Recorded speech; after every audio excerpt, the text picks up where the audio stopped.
Williams is a candidate to take over Montana's lone House seat. She's running as a Democrat, but today she was appearing at the University of Montana not as a candidate, but a concerned citizen. KPAX's Connor McCauley takes us to this roundtable discussion. Wilderness study areas are a very divisive topic in Montana. There are 44 WSAs in Big Sky Country, and the WSA designation was given in the 70s as a way of protecting these areas from development. Montana congressional candidate Kathleen Williams attempted to start bridging the divide between different groups by hosting a roundtable discussion at the University of Montana Wednesday morning. Wilderness study areas have been a topic of public discussion recently. There have not been a lot of opportunities that I have heard of for people to come and share their perspectives on wilderness study areas.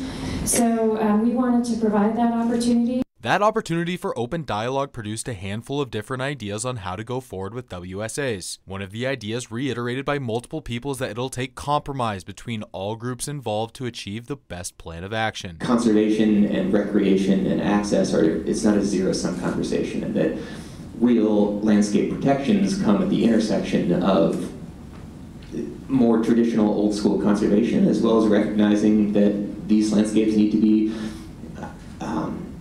sustainable in terms of social and economic needs, as well as base ecological needs. Another common theme amongst people in attendance, along with panel members, is the need for more transparency in the WSA process. As a taxpayer, I'm not really seeing very open and collaborative, like transparent, I guess, meetings or whatever for this. I want the process to be as transparent as it can be when it comes to our decision making. I'm a big fan of the public domain. Overall, Wednesday's roundtable wasn't about finding the right answer to WSAs, but to open a dialogue between the groups who both just want the best path for Montana. Williams says the open dialogue and discussion is important to the democratic process.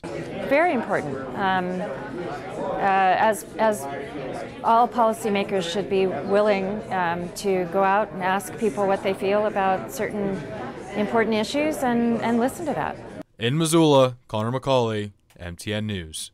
We spoke to panel member Ben Horn after the discussion, and he said while this discussion itself does not solve the problem WSAs present, it does open a dialogue between all parties involved, and it starts to build a level of trust between everyone who's talking about it. He says that's going to be key to all groups making the best decision together in the end.